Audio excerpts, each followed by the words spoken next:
Baik, saya lanjut. Semua yang kita miliki hanya titipan. Titipan yang Allah berikan dalam hidup kita ini terbagi dua.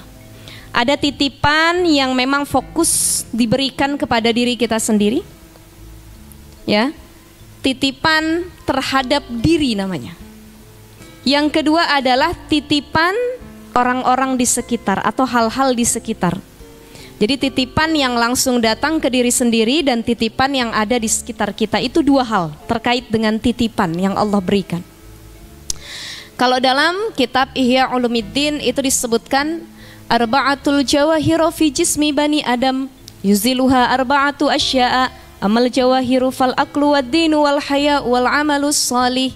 Ada 4 mutiara, 4 titipan yang Allah kasih bagi diri kita.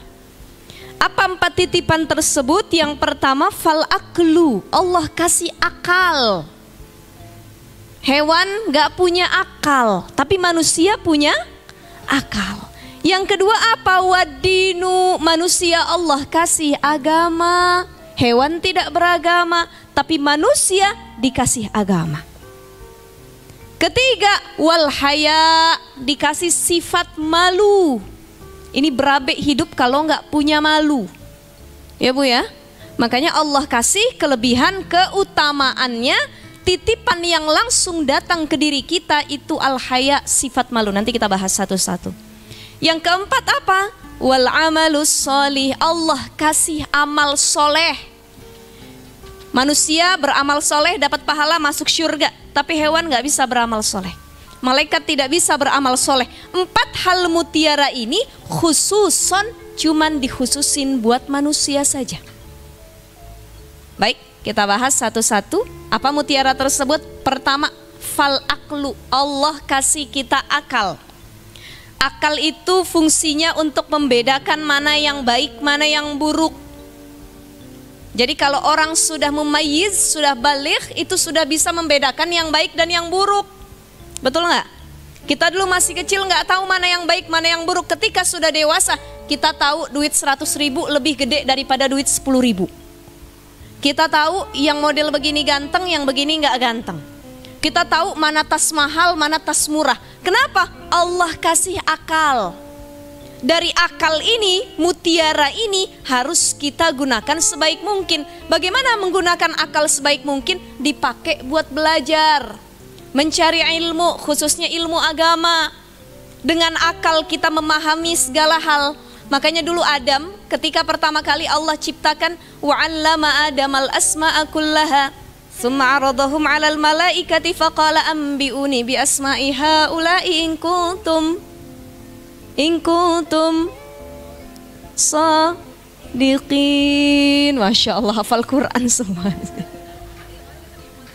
Ya, jadi Adam itu disuruh buat nyebutin ini apa, A, B, C, D, semuanya yang Allah ciptakan. Malaikat, jin terpana dengan kecerdasan Adam. Ini mutiara yang manusia dikasih tapi makhluk lain gak dikasih. Makanya suruh disujud semua, ya, suruh sujud kepada Adam, tapi sujudnya bukan sujud menyembah. Sujud untuk bersyukur bahwa Allah menciptakan makhluk yang begitu sempurna, manusia. Tapi iblis nggak mau sujud. Makanya sifat keakuan itu apa? Kesombongan. Itu lahir dari iblis. Kalau ada orang sombong berarti dia kawannya Kalau ada istri sombong berarti istri iblisnya kemana? Karena sifat. Oh, ke sini. Sini enggak ya? Jadi siapapun kita punya potensi untuk menyerupai iblis. Seluruhnya punya potensi buat jadi iblis. Karena sifat keakuan berawal dari iblis. Ya, apa iblis bilang? Khalaqtani min nar wa khalaqtahu min tin. Ya Allah, aku diciptakan dari api. Kalau Nabi Adam ini siapa? Si Adam ini, kata iblis, dia cuman mintin dari tanah. Masa api nyembah tanah? Enggak layau, gitu ya. Masa iya kita yang lebih tinggi derajatnya harus nyembah yang seperti ini? Tidak, tidak. Iblis nggak mau, artinya ketika itu juga Allah mengusir iblis dari syurga.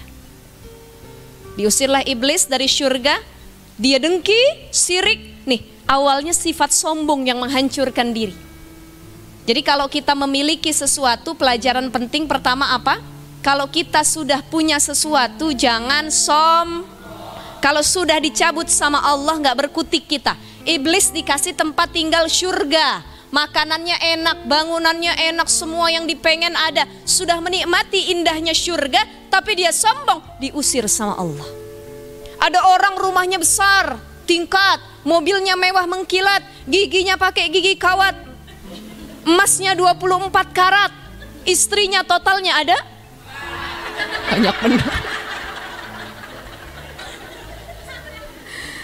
Dia Allah cabut kenikmatan semua, tidak ada apa-apanya dia sebagai makhluk Allah.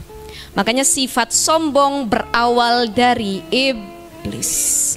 Sifat keakuan, nih aku nih saya nih, saya paling kaya, gue paling cantik. Kalau dipuji ibu cantik banget, iya dong, gue kan skincare-nya mahal.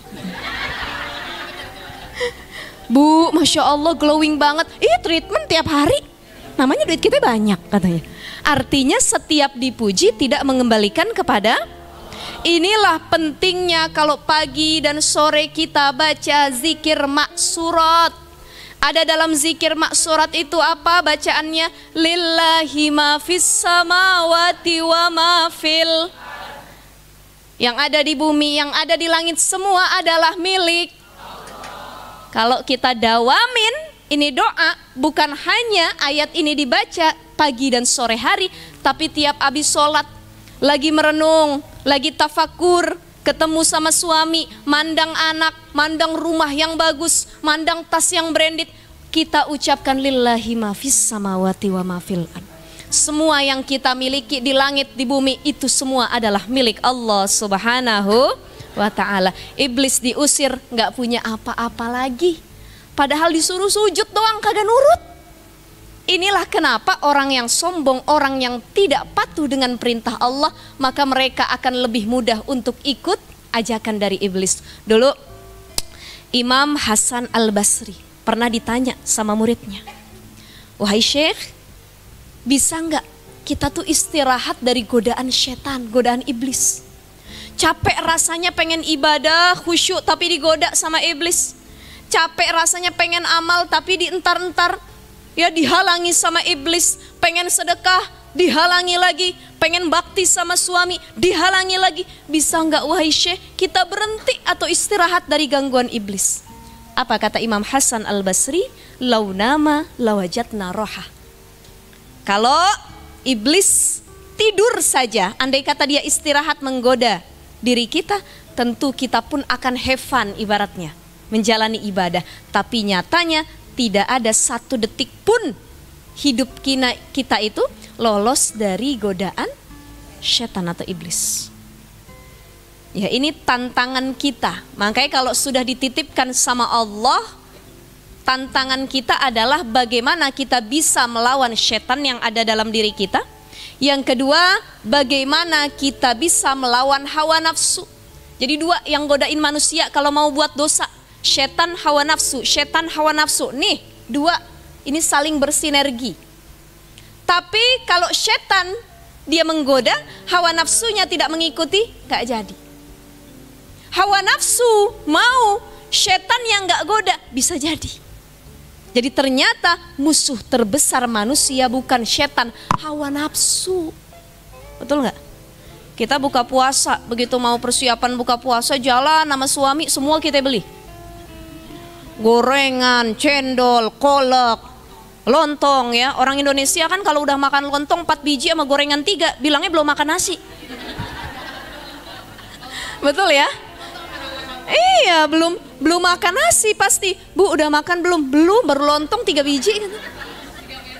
Iya, itu buka puasanya orang Indonesia. Padahal kalau kita jalan baik ke Saudi, Jazirah Arab, atau negara-negara lain, mereka makan roti, yogurt sudah cukup, kelas. Tapi kalau orang Indonesia ada 2 sesi. Sesi pertama ketika berbuka, sesi kedua ba'da tarawih. Mau ngebaso, sotomi dan lain sebagainya, itu dilahap lagi sama kita. Ya, maka itu yang bermain syahwat. Jadi dalam diri manusia itu ada akal, ada jiwa, ada syahwat, ada amarah. Akal adalah rajanya, jiwa adalah perdana menterinya, syahwat adalah pengumpul pajaknya. Ini kalau bahasa pemerintahan ya. Ya kalau ngomongin pajak kita agak-agak ini ya. Udah bayar pajak belum? Belum. Buru-buru udah bayar pajak ya. Pengumpul pajak. Pengumpul pajak itu adalah syahwat. Nah, amarah adalah polisinya. Pertama, akal. Akal itu raja. Akal berpikir baik atau tidak. Kita ngambil hak orang lain baik atau tidak, yang bisa bedain baik atau tidak akal. Yang jadi perdana menteri, penasehat dari presiden, penasehat dari raja, perdana menterinya, oh Pak jangan. Ini jiwa, hati. Kira-kira pantas gak yang ngambil hak orang lain? Pantas atau tidak? Itu yang jadi penasehatnya, perdana menterinya. Maka intinya ada di akal dan jiwanya. Syahwat itu pengumpul pajak. Coba kalau kita nggak punya syahwat, pengen makan nggak punya syahwat, nggak jadi makan. Ya, ngelihat laki-laki lawan jenis suami sendiri nggak punya syahwat, kagak jadi anak. Ya, pengen baju yang baru, padahal baju kita udah rusak semua, nggak punya syahwat, saya mah ini aja. Akhirnya tidak pernah ganti baju selama hidupnya. Maka syahwat itu berperan untuk mengumpulkan sesuatu dalam diri kita yang menjadi kebutuhan. Dan amarah adalah polisinya, pembela diri kita. Kita kalau dilecehkan wajib marah atau tidak? Kita kalau dizolimi boleh marah atau tidak? Kita kalau diambil hak kita boleh marah atau tidak? Marah itu boleh sebagai pembela diri. Coba bayangkan kalau hidup itu Allah cabut rasa marah. Disakitin sama suami, dibanting, ditampar bolak-balik. Nggak marah, lagi bang, lagi. Jadi rasa marah Allah cabut, ya. Dibohongin sama orang, duit kita diambil, mau nambah lagi nggak? Lagi, karena nggak punya rasa marah. Maka Allah kasih rasa marah untuk apa? Untuk pembelaan diri. Tapi marahnya juga harus benar.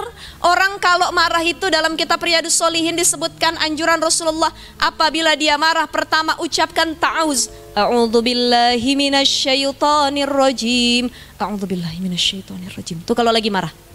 Kalau kita marahnya berdiri, langsung duduk. Tenang. Lagi berantem sama suami berdiri. Bla bla bla bla bla. Duduk bang, duduk. Duduk. Masih duduk.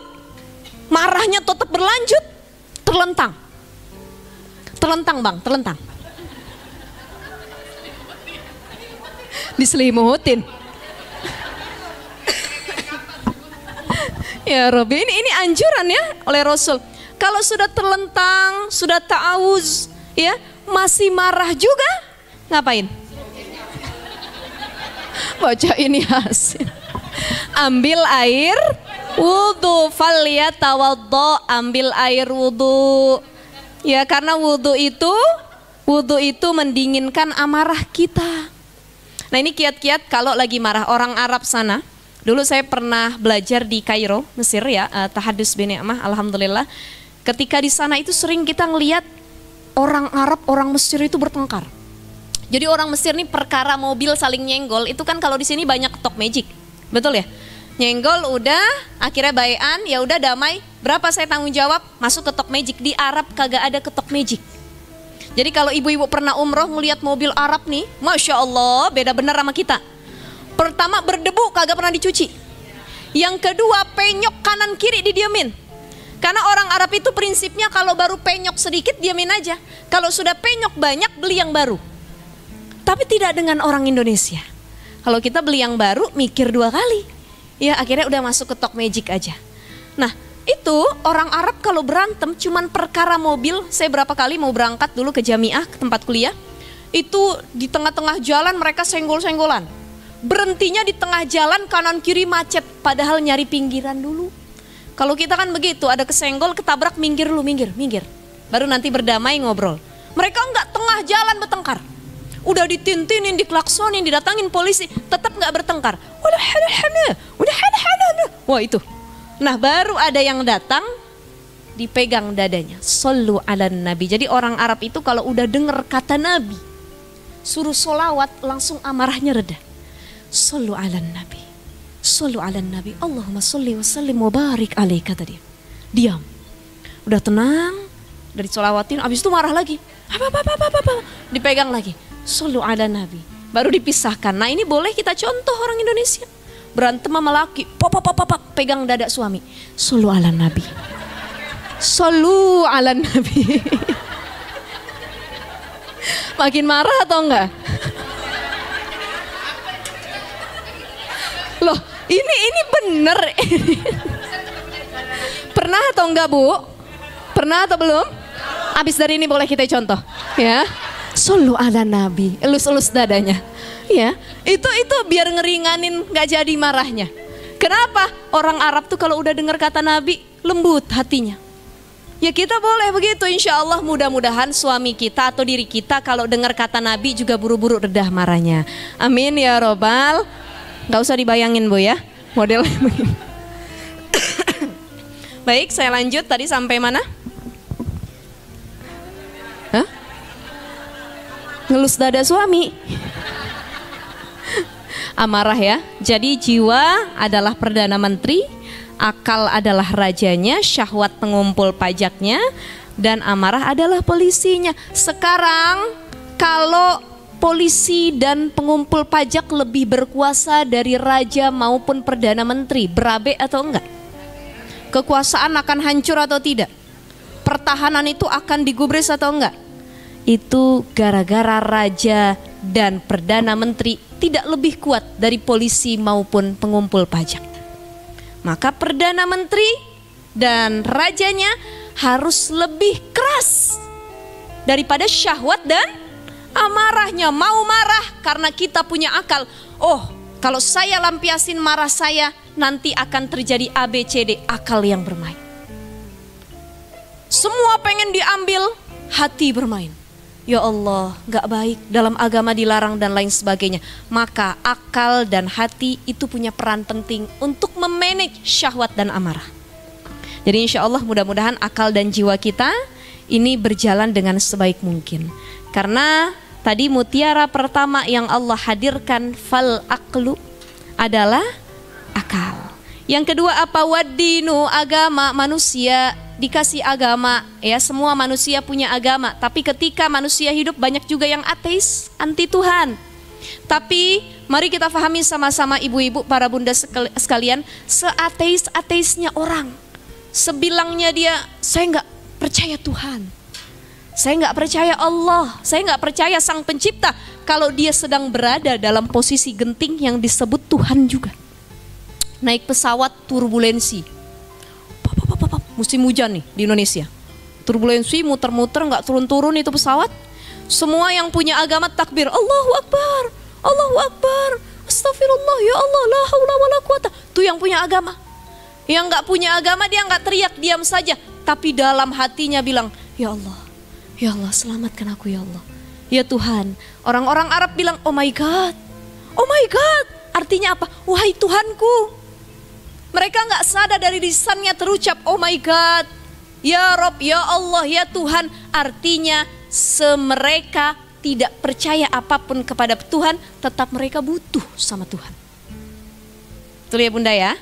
Jadi agama ini sebagai pionir dalam diri kita. Manusia kalau nggak punya agama, hidupnya antah berantah, nggak akan mulus, nggak akan ada pembatas. Nggak punya agama, suami istri, punya tetangga, kata tetangganya, kita tukeran yuk suami istri. Oh, kalau dalam Islam nggak boleh, ya? Kenapa? Dilarang. Karena yang halal istri sendiri. Karena nggak ada agama, nggak ada prosesi nikah, nggak ada prosesi halal haram dan lain sebagainya. Maka agama menjadi penghalang untuk berbuat maksiat dalam kehidupan kita. Yang kedua apa? Fal aklu waddinu. Yang ketiga, wal haya'u, sifat malu. haya, sifat malu ini ada dua, terbagi dua. Ada yang disebut dengan hayaun nafsiyah, ada hayaun imaniyah. Hayaun nafsiyah adalah sifat malu yang Allah berikan itu menyeluruh kepada seluruh manusia. Mau dia muslim, mau dia non muslim, mau dia beragama, mau dia tidak beragama, Allah kasih sifat malu secara menyeluruh. Yang namanya manusia Allah kasih malu. Contoh, manusia nggak pakai baju, malu atau enggak? Malu? Aurat intinya kelihatan, area intimnya, malu atau tidak? Mau beragama atau tidak beragama, selama dia punya akal, masih sehat akalnya, tidak stres ataupun majnun, mohon maaf, gila, dia akan malu. Kecuali orang yang sudah hilang akal karena gila dan lain sebagainya. Maka manusia, dia malu ketika auratnya terlihat oleh orang lain. Mau bagaimanapun itu. Coba lihat artis-artis luar atau masyarakat luar yang mereka memang pakai pakaiannya terbuka tapi tetap area intinya ditutup. Kalau mereka buka, mereka tetap malu. Itu fitrahnya manusia. Jadi hayaun nafsiyah yang diberikan kepada seluruh manusia. Ada yang kedua, hayaun imaniyah. Sifat malu yang diberikan khususon buat seorang mukmin, orang yang beriman. Contoh apa? Manusia dia beriman kepada Allah Subhanahu wa ta'ala. Begitu dia melakukan maksiat, dia malu. Kenapa? Karena ini sudah melanggar perintah Allah. Dalam Islam dianjurkan pakai hijab, pakai jilbab. Ketika dia melanggar untuk nggak pakai hijab atau jilbab, dia malu. Kenapa? Karena tahu dia melanggar perintah Allah. Zina dia lakukan, setelah ketahuan zina, hamil di luar nikah, jadi omongan tetangga, malu. Kenapa? Karena dari hatinya membenarkan bahwa zina melanggar perintah Allah. Jadi ini yang disebut dengan hayaun imaniyah. Sifat malu yang memang dimiliki hanya oleh seorang mukmin saja. Tidak semua orang memiliki sifat malu tersebut. Ada orang berzina, dia nggak malu. Kenapa? Tidak ada iman dalam dirinya. Ada orang minum khamar, dia nggak malu. Kenapa? Dia tidak beragama. Tapi kita yang punya agama, kita yang punya iman, kita malu kalau berbuat dosa kepada Allah Subhanahu wa ta'ala. Selanjutnya apalagi? Fal aklu wad dinu wal haya'u. Yang keempat, wal amalus solih. Allah kasih manusia amal soleh, yang lain gak ada. Jadi manusia ini punya amal soleh yang kalau kita kerjakan itu berlipat-lipat pahalanya di sisi Allah Subhanahu wa ta'ala. Tapi para bunda sekalian, 4 akal itu bisa hilang dari diri kita. Dan dihilangkannya pun dengan 4 perkara. Ini disebutkan ya, arba'atu jawahiru fi jismi bani adam yuziluha arba'atu asya. Akan dihilangkan dengan 4 perkara juga. Apa? Yang pertama, fal ghadabu yuzilul akla. Akal bisa hilang gara-gara marah. Kalau orang sudah marah, akalnya hilang. Betul? Betul? Ada istri bunuh suami, ada suami bunuh istri, ada orang tua bunuh anak, ada anak bunuh orang tua gara-gara warisan, gara-gara harta, gara-gara cuman sepeda motor nggak dibeliin, dia bunuh orang tuanya. Maka fal ghadabu yuzilul akla, marah ngilangin akal. Ada orang berantem di depan umum gak malu. Kenapa? Akalnya hilang. Jadi yang ngilangin akal ini paling utama adalah sifat marah. Ibu, ini jadi reminder buat kita semua. Ini semua yang hadir sudah menikah? Oh, udah ada yang nenek-nenek? Mau nambah lagi enggak? Suami masih ada nih? Alhamdulillah. Atau ada yang udah sendiri? Banyak? Insya Allah dapat lagi mudah-mudahan ya. Ya, mumpung masih sehat, insya Allah kalau ada jodohnya dapat lagi yang soleh. Amin ya robbal. Ini jadi reminder, wasabah buat kita. Kalau kita berantem, marah sama pasangan, itu akalnya harus bermain. Berapa banyak orang yang dia berantem sama pasangan suami istri ngadu sama keluarga. ngadu sama orang tua. Gak lama berantemnya cuma 2 hari, abis itu baikan, mesra-mesraan lagi. Yang kesel orang tuanya. Lah kemarin ngadu sampai nangis-nangis. Dibilang lakinya ABCD, sekarang kemana-mana digendong sama lakinya. Jalan digandeng terus dan lain sebagainya. Itu kita tidak menggunakan akal ketika marah. Jadi hati-hati kalau bertengkar dengan pasangan, pintar-pintar kita menyampaikan aib pasangan. Terutama kepada orang terdekat, mau ipar kita, mau orang tua kita terlebih. Jangan sampai hubungan mertua sama mantu renggang. Gara-gara apa? Marah yang sebentar saja. Jadi kalau marah buru-buru healing. Kalau buat perempuan, kita marah langsung healing. Healingnya kemana? Datang ke salon, kerimbat, dipijit, udah healing tuh. Udah lupain dulu dah tadi berantem sama suami dan lain sebagainya, itu healing. Atau ustazah saya mah healingnya paling ya jalan ke Indomaret muter-muter naik motor, boleh. Saya bilang silahkan, apapun caranya. Ustazah saya mah healingnya nonton drakor, silahkan. Ya, asal jangan habis nonton drakor ngebandingin suami sama opa-opa drakor. Udah lagi berantem kesel sama suami nonton film drakor yang romantis. Makin gedek sama suami. Laki gue nggak begini nih katanya. Nih model kayak begini jarang nih. Akhirnya makin berantem sama suami. Maka silahkan untuk healing, mencari ketenangan. Tapi healing terbaik adalah zikrullah, mengingat Allah. Qiraatul Quran, baca Quran. Ustazah kalau baca Quran sambil nangis boleh nggak? Boleh, silahkan. Para imam Masjidil Haram, Masjid Nabawi itu kalau jadi imam sholat mereka sambil nangis. Pasti ibu-ibu udah sering dengar ya, kalau umrah ataupun haji. Kenapa? Tahu ayatnya, artinya. Kita juga pas dengar Imam Masjidil Haram pengen nangis nggak? Pengen, tapi pengen nangisnya karena kagak tahu artinya. Jadi ikut-ikutan nangis aja kan? Kenapa nih katanya? Kalau imamnya tahu maknanya, kalau kita nggak tahu maknanya. Maka indah sekali kalau kita mempelajari Quran bukan hanya tahsinnya, bukan hanya tajwidnya, tapi memahami kandungan dan makna dari Quran tersebut. Biar apa? Biar kita lebih menghayati kalau lagi sholat, gak keburu-buru. Jadi kalau pengen sholat khusyuk, fahami doa yang kita baca.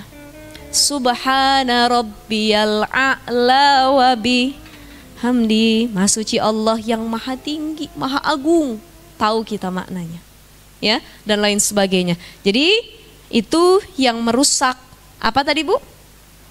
Akal adalah sifat marah. Jadi fal ghadabu yuzilul akla. Lanjut, di sini disebutkan lagi wal hasadu yuzilud dina. Hasad menghilangkan agama. Sifat hasad, dengki, iri hati. SMS, senang melihat orang susah, susah melihat orang senang. Ya, jadi hasad terbagi 2. Ada hasad hakiki, ada hasad majazi. Kalau hasad hakiki itu hasad yang tamanni zawalin ni'mah, berharap kalau orang punya kenikmatan itu diambil nikmatnya sama Allah, dihilangkan. Itu hasad hakiki, gak boleh. Ada yang kedua hasad majazi.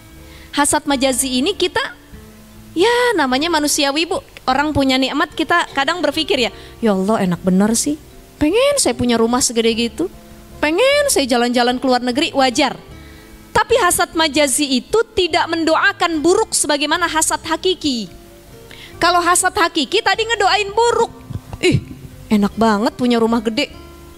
Mudah-mudahan besok rumahnya kebakaran, kata kita. Itu kan doain buruk nggak? Iya. Ih, sok banget punya suami ganteng. Mudah-mudahan gak panjang umur suaminya. Nah, ini hasad hakiki. Tamanni zawalin ni'mah. Ketika ngelihat orang lain punya nikmat, langsung kita doain buruk. Ini dilarang dalam agama. Ada yang kedua hasad majazi, tapi namanya juga hasad. Maka ketika timbul rasa hasad sama orang yang lagi menikmati nikmat yang Allah kasih, buru-buru istighfar. Astaghfirullahaladzim, ya Allah, saya harus lihat yang lebih di bawah saya, bukan di atas saya. Itu dalam perkara duniawi. Kebalikan kalau perkara agama ukhrawi, lihat yang di atas. Ya Allah, Bu Itoh ngajinya rajin bener, pinter bener, ya baca Qurannya Masya Allah. Tuh kita lihat, hasad boleh nggak? Boleh. Tapi jangan doain buruk, kita doain ya Allah mudah-mudahan Bu Itoh berkah hidupnya. Begitupun saya mudah-mudahan bisa kayak Bu Itoh. Tuh doa yang baik. Itu namanya hasad majazi. Tapi kalau hasad hakiki udah dengki ngedoain buruk. Orang beli kipas angin, kita yang muter-muter. Kagak kelar muter-muter kita. Ya, betul ya Bu ya?